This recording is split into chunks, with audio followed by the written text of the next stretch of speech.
Bismillahirrahmanirrahim. Assalamualaikum warahmatullahi wabarakatuh. Hari ini kita akan membahas tentang perkembangan sosial pada remaja. Kita lihat lagi ke remaja. Kalau sebelumnya remaja dikatakan sebagai tahapan transisi antara anak-anak menuju kedewasaan. Nah, remaja juga kalau dalam hal sosial itu yang paling menonjol bahwa remaja itu adalah masa pencarian identitas diri. Jadi yang dicari oleh remaja itu adalah identitas dirinya. Ini merujuk pada teori dari Erik Erikson yang mengatakan bahwa pada remaja itu mereka ini berada pada tahapan identity versus identity confusion.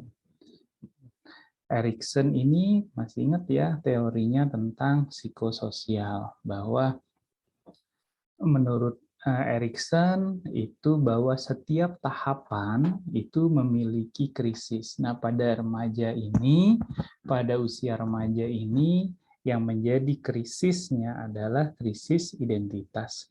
Jika seseorang bisa melalui tahapan ini dengan baik, maka dia mendapatkan identitas dirinya dengan baik. Sebaliknya, ketika dia tidak mendapatkan identitas dirinya dengan baik, maka dia mengalami kebingungan, mengalami identity confusion.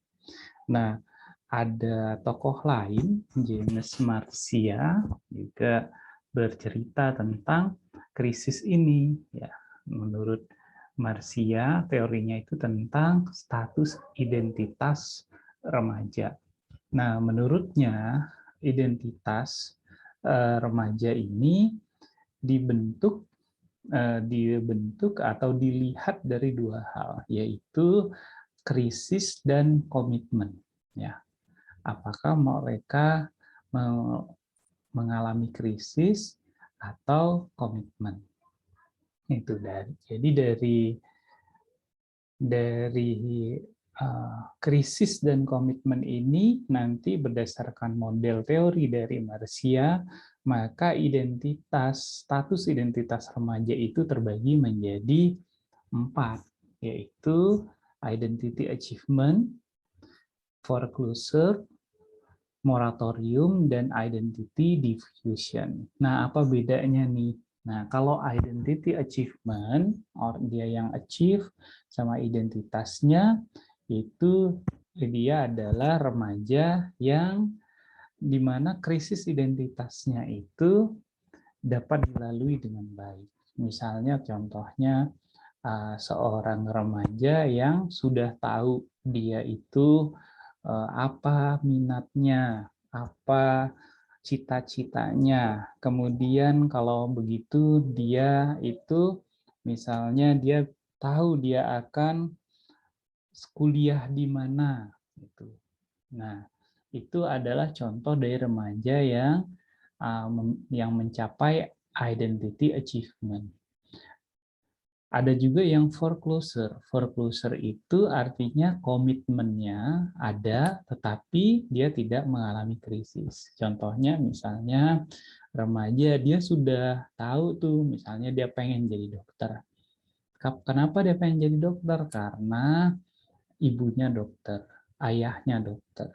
Jadi dia tidak mengalami krisis, dia tidak kalau yang pertama tadi yang achievement tadi dia mengalami krisis, dia mencari tahu, dia juga bingung awalnya dia mau apa, mau jadi apa, tapi kemudian dia mendapatkan jawabannya dan dia tahu minatnya, dia juga tahu cita-citanya, jadi dia tahu langkah-langkah apa yang bisa dijalaninya. Kalau foreclosure ini, dia tahu langkah-langkahnya, tapi dia tidak mengalami krisis.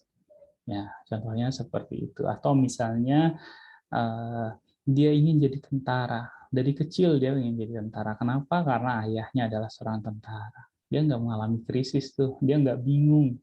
Waktu remaja dia udah nggak bingung lagi, dia nggak ada krisis, dia tahunya dia pengen jadi tentara, itu aja.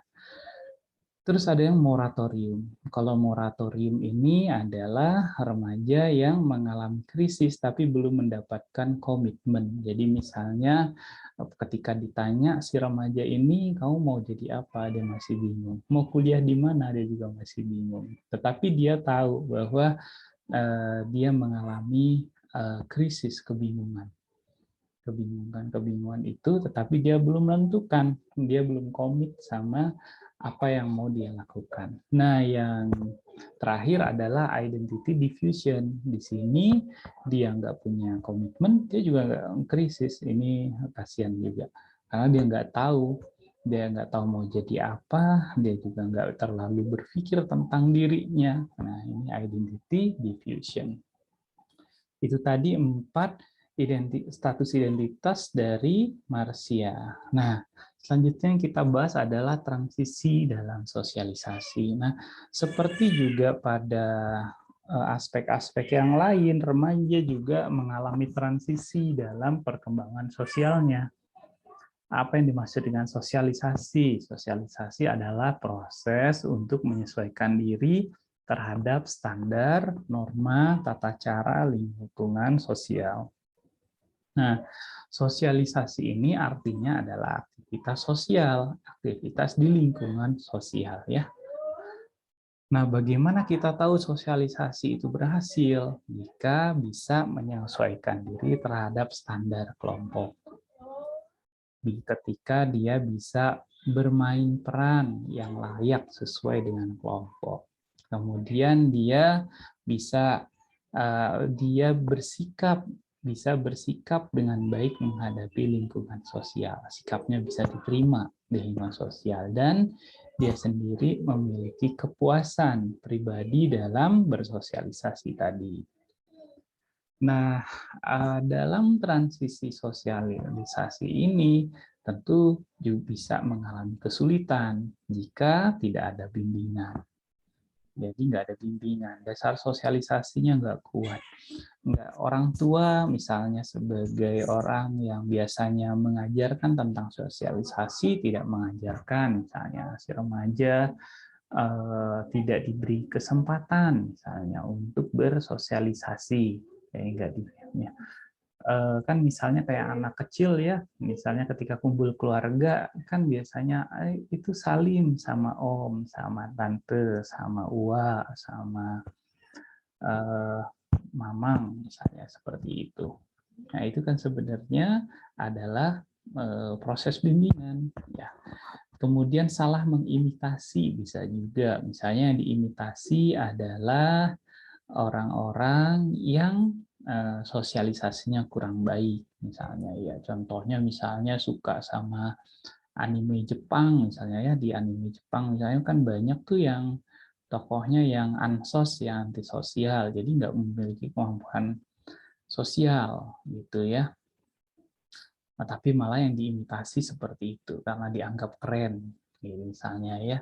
Kemudian kesempatan bergaul, jadi nggak memiliki kesempatan bergaul, entah itu sibuk belajar misalnya, atau nggak dikasih oleh orang tuanya karena janganlah bergaul sama ini, misalnya seperti itu.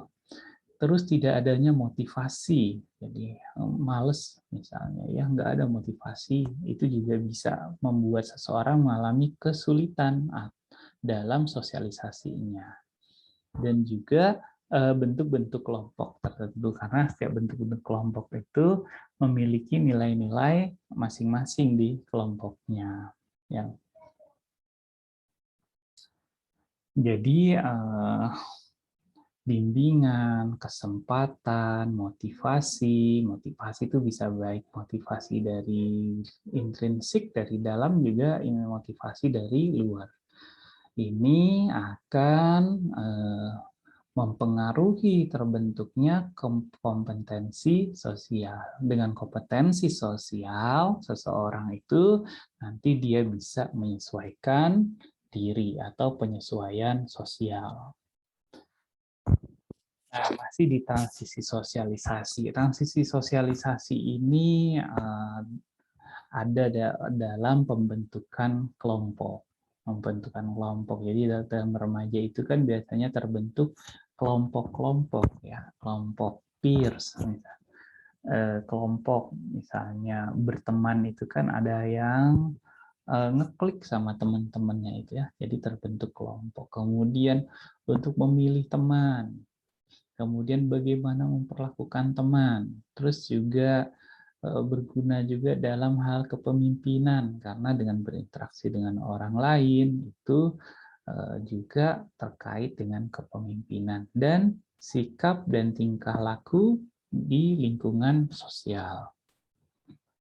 Nah, bentuk-bentuk kelompok itu ada berbagai macam bentuk ya. Ada yang namanya cam. Cam itu artinya 2 atau 3 orang yang yang berhubungan dengan erat. Biasanya sobat lah, barangkali ya. Nama lainnya itu mungkin sobat. Kemudian ada yang namanya klik.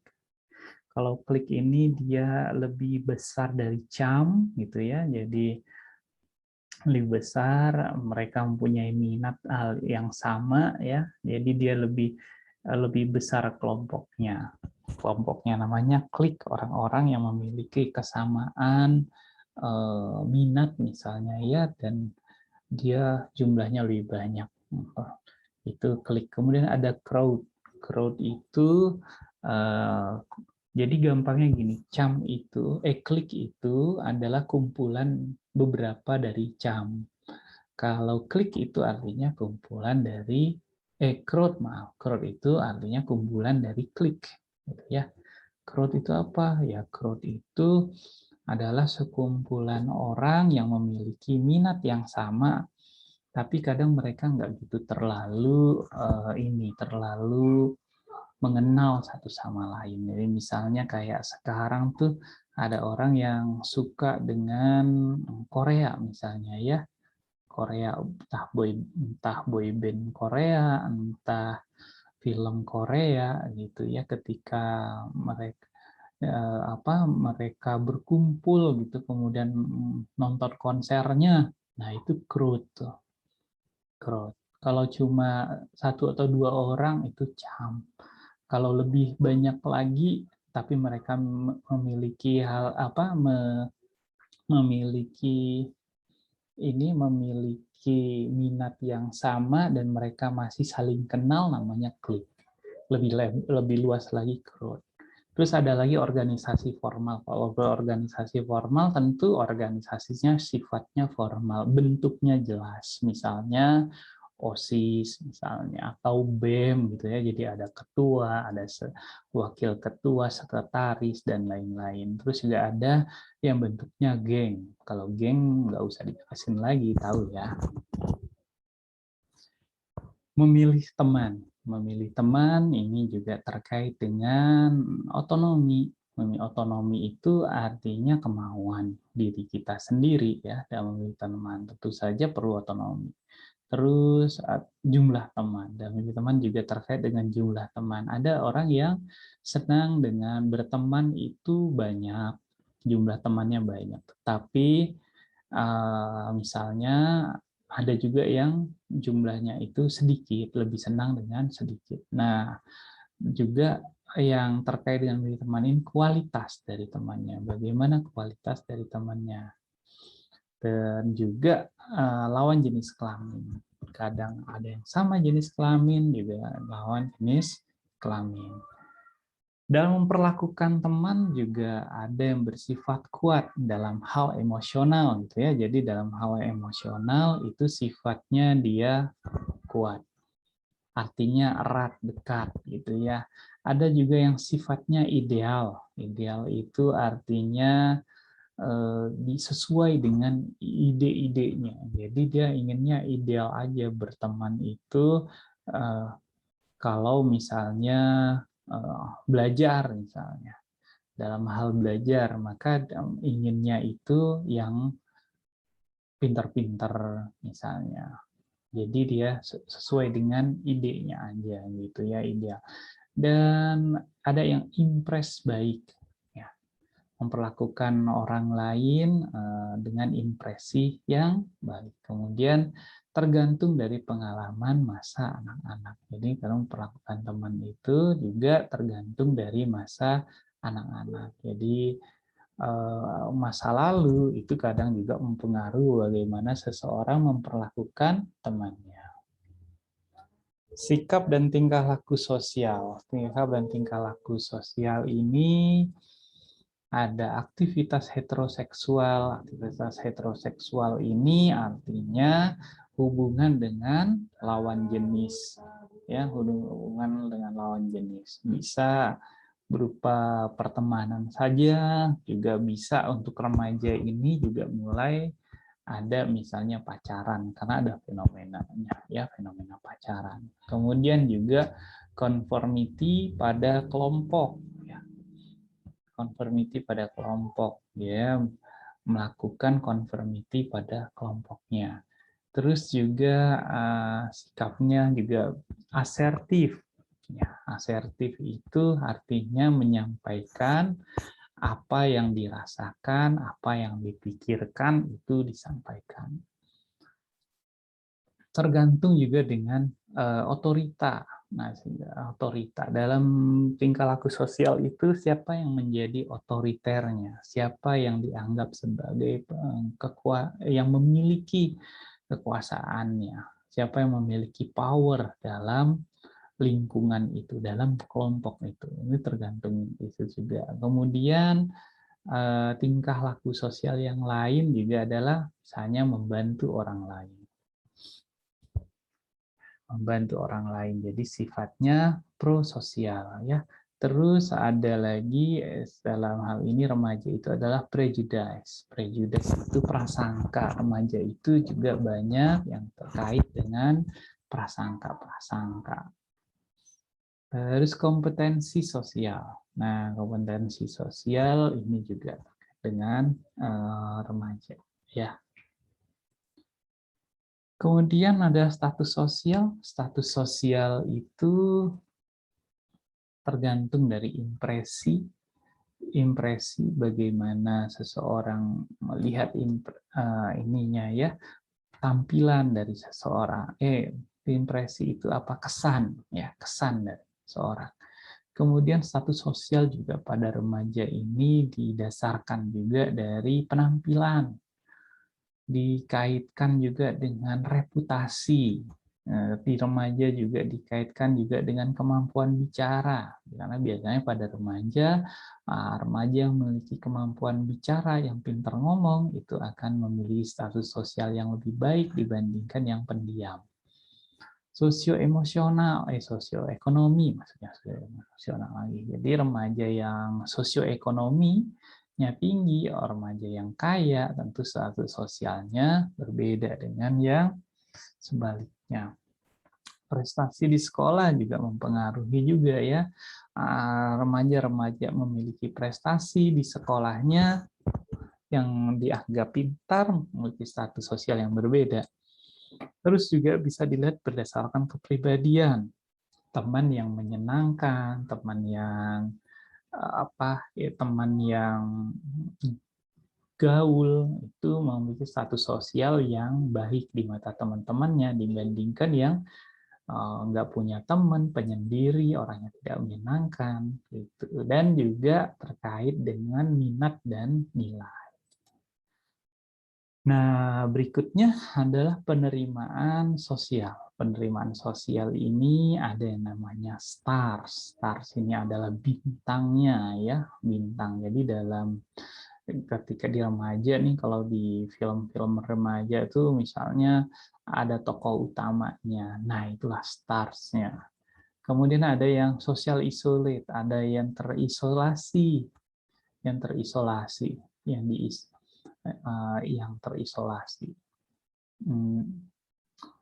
yang orang nggak mau deket sama dia, ya, yang dibully barangkali. Kemudian ada orang yang diterima di sini diterima, di sana diterima, gitu, ya, accepted namanya. Ada yang fringer. orang yang terpinggirkan, ya, orang yang terpinggirkan, orang-orang yang terpinggirkan, yang kadang nggak dikenal, mereka itu ada, misalnya kayak gitu. Terus ada yang climber, orang-orang yang berusaha untuk apa ya, kalau bahasa sekarang pansos katanya gitu ya. Dan ada orang yang neglected, orang yang diabaikan. Nah, itu adalah bentuk dari penerimaan sosial. Nah, demikian materi yang bisa saya sampaikan, cukup banyak dan tentunya mungkin ada hal-hal yang masih tentunya kurang jelas. Untuk hal-hal yang kurang jelas, mari kita diskusikan lebih lanjut di sesi diskusi. Demikian, Assalamualaikum warahmatullahi wabarakatuh.